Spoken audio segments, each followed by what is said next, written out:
warahmatullahi wabarakatuh. Perkenalkan, saya Dr. Fulvian. Pada kesempatan kali ini, saya akan memperagakan dan menjelaskan tentang pemeriksaan vital sign. Pemeriksaan vital sign merupakan pemeriksaan yang sangat penting karena merupakan suatu dasar bagi kita untuk menentukan keadaan umum seseorang. Pemeriksaan yang akan kita lakukan adalah pemeriksaan tekanan darah, pemeriksaan heart rate, pemeriksaan respiratory rate atau laju nafas, dan pemeriksaan suhu.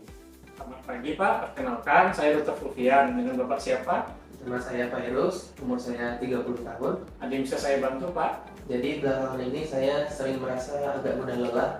Baiklah Pak, berdasarkan keluhan Bapak tadi, kita akan melakukan pemeriksaan vital sign. Pemeriksaan vital sign tersebut antara lain adalah pemeriksaan tekanan darah, pemeriksaan denyut nadi, pemeriksaan laju nafas, dan pemeriksaan suhu. Apakah Bapak bersedia? Bersedia, dokter?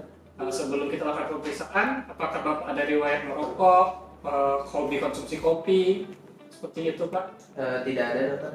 Kalau olahraga bagaimana Bapak? Jarang, dokter. Baiklah Pak, kita akan melakukan pemeriksaan. Saya akan melakukan persiapan terlebih dahulu. Sebelum melakukan tindakan, kita terlebih dahulu melakukan cuci tangan dengan 6 langkah WAU.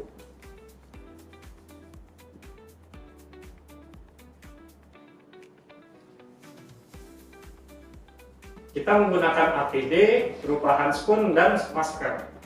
Kita juga mempersiapkan alat yang diperlukan untuk melakukan pengukuran tekanan darah. Kita menggunakan sphygmomanometer dan stetoskop.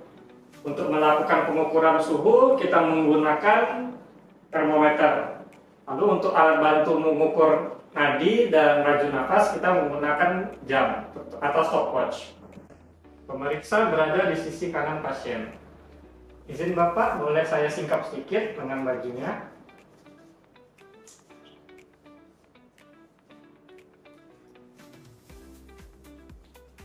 Sekarang saya akan memasangkan manset ke lengan Bapak, kurang lebih 2,5 sampai dengan 5 cm dari fossa ubiti. Saya izin Pak ya.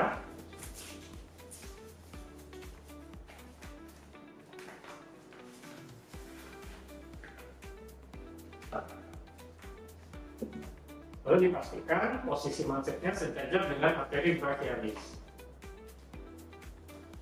Lakukan dengan gentle dan tidak terlalu ketat. Berikutnya saya akan mencari tekanan arteri radialis. Bapak ya.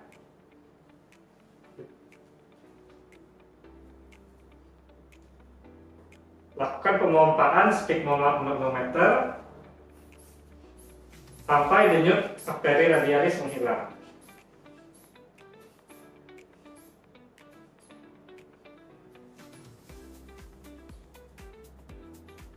Sekarang saya akan melakukan perlahan sampai dengan ketika denyut arteri radialis sudah menghilang, saya akan memasangkan stetoskop di atas arteri brachialis, bagian medial tendon bicep. Lalu memompa kembali sampai 30 mm air raksa di atas tekanan sistolik yang tadi hilang.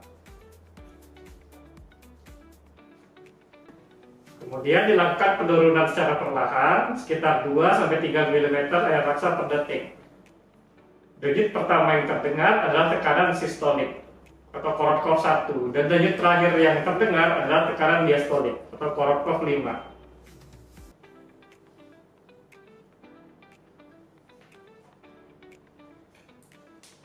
Setelah selesai, buka kembali mansetnya.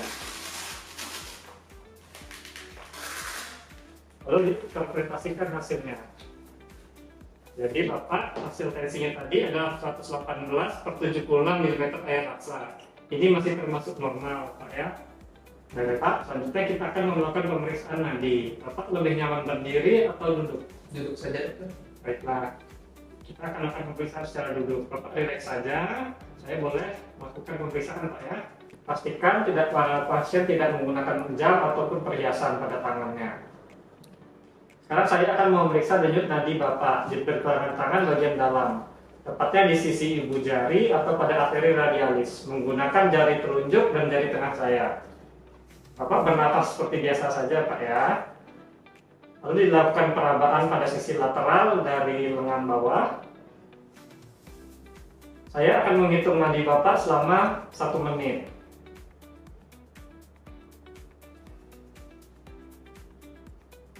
Baik Bapak, dari hasil pemeriksaan selama 1 menit didapatkan nadinya 84, masih dalam batas normal ya. Baik Bapak, selanjutnya kita akan melakukan pemeriksaan laju nafas. Bapak silakan berbaring di bed.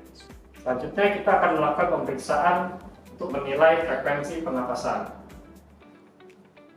Pemeriksa tetap berdiri di sebelah kanan pasien. Kemudian pemeriksa meminta kepada pasien untuk membuka bajunya. Bapak ya, saya izin membuka bajunya Pak ya.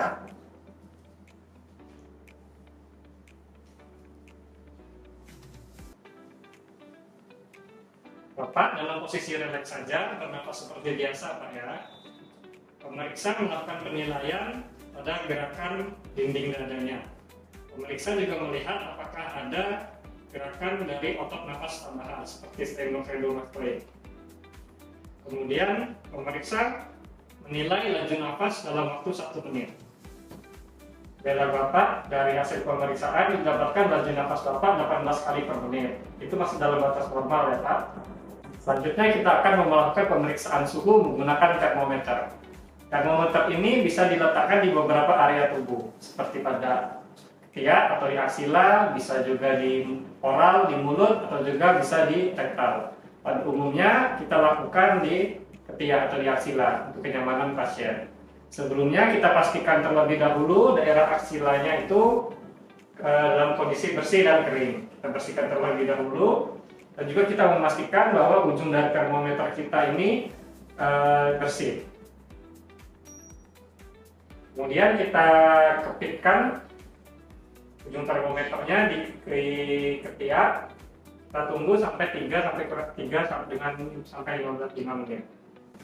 Setelah itu karena ada hasilnya, Pak, suhu tubuh Bapak masih 36,4 derajat Celcius Pak ya, masih dalam batas normal.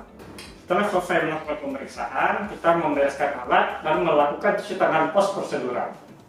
Baik Pak, kita sudah selesai melakukan pemeriksaan. Hasilnya masih dalam batas normal. Walaupun begitu, saya tetap menyarankan Bapak untuk tetap menjaga pola hidup sehat, seperti rajin berolahraga, makan makanan yang bergizi, menjauhi rokok dan polusi, serta tidur yang cukup. Mungkin ada yang ingin Bapak tanyakan? Mungkin tidak ada dokter.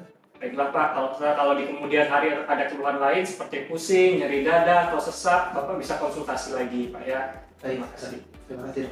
Terima kasih sudah menyaksikan dan selamat belajar.